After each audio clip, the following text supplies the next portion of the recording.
Bonjour, je suis Madame Evinando Georgette Nathalie, directrice de l'école pratique d'agriculture de Binguela, qui a répondu présente aujourd'hui au rendez-vous d'échange avec le salon d'agriculture de Paris à travers la chambre d'agriculture, des pêches, de l'élevage et des forêts du Cameroun, j'entends CAPEF. Nous sommes venus parce que nous ne pouvions ne pas être là au rendez-vous, comme je le disais tantôt, d'échange pour que les agriculteurs que nous formons à l'école pratique d'agriculture de Binguela soient représentés, que nous puissions saisir les opportunités qui s'offrent à nous, que nous puissions partager notre savoir-faire, en fait, que nous soyons là et que nous puissions faire parler l'agriculture du Cameroun à travers ce salon aujourd'hui. Donc à Binguela, la formation était beaucoup plus adressée à des personnes qui n'avaient pas une formation ou qui n'avaient pas une activité et qui voulaient juste aller et puis s'occuper. Donc maintenant à Binguela, ce n'est plus ça. À Binguela, nous voyons haut, nous voyons grand et nous pensons que l'agriculture est le fleuron de demain, que l'agriculture est un secteur porteur de richesse et que ceux qui veulent se consacrer à l'agriculture ne doivent pas forcément être des personnes qui n'ont rien à faire, mais des personnes qui ont la passion. Il y en a des gens qui ont la passion. Donc nous avons pour ambition de professionnaliser le secteur agro-pastoral parce que c'est un secteur qui nourrit son homme et qui n'a pas toujours été révélé à sa juste valeur. Donc voilà l'ambition de l'école pratique d'agriculture de Binguela. C'est pour ça que très prochainement nous allons couvrir, nous allons changer ou du moins varier, élargir la cible et puis nous adresser à des personnes qui ont fait des études administratives universitaires et qui peuvent prétendre à des visions larges. Le diplôme d'ingénieur, de technicien, parce que jusqu'à présent, on était limité à agents d'exploitation et responsables d'exploitation qui ne demandaient pas tellement un certain niveau d'études.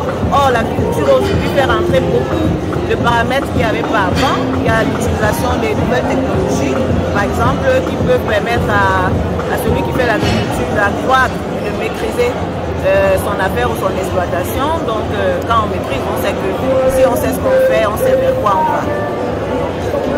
Voilà un peu ce vers quoi nous partons. Nous venons donc aujourd'hui prospecter pour le compte de nos apprenants, de nos agriculteurs, de nos entrepreneurs agricoles, agro-silvopastoraux qui sont déjà installés pour leur trouver des débouchés, des opportunités pour que demain nous puissions répondre fièrement à tout ce qui se fait dans le domaine de l'agriculture. Bon, là on vous présente des vaches charolaises qui sont des vaches qui vont jusqu'à 2000-3000 kg. Ça paraît incroyable, n'est-ce pas? Et en voyant ça, le savoir-faire français et puis les autres régions du monde, on se dit qu'on a beaucoup à apprendre encore. On a beaucoup à expérimenter pour résoudre le problème du déficit en matière de viande, par exemple. Pouvoir augmenter la production de viande de bœuf au Cameroun, on gagnerait à avoir ce genre d'animaux. Il est question pour nous de savoir si ces races peuvent être adaptées à notre climat, à notre végétation, en bref, si on peut prendre ici pour aller reproduire là-bas. Donc vous pouvez observer par vous-même 2000-3000 kg, quand même, c'est pas rien. On aimerait arriver à ce stade-là. En Wakanda, c'est-à-dire que les bêtes qui sont allées pour combattre les tribus, on avait l'impression que ça n'existait pas, que c'était l'effet des caméras, mais non, ça existe. On les voit à la chambre, au salon de l'agriculture de Paris, donc vous pouvez voir par vous-même. On est en plein science-fiction.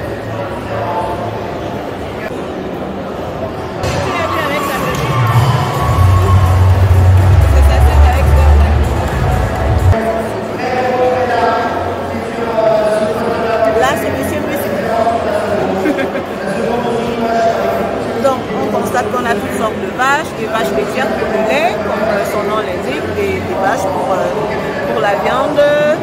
Bref, les élevages sont faits en fonction du résultat qu'on escompte. Que ce soit du lait, que ce soit pour la viande, que ce soit pour les protéines, que ce soit pour un élevage ciblé en quelque sorte. Les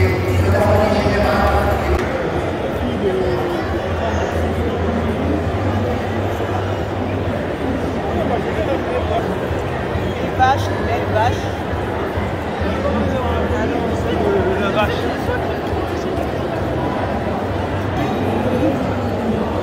Charolaise, la race. Ça, je me remets avant dans mon assiette. Hein. Là.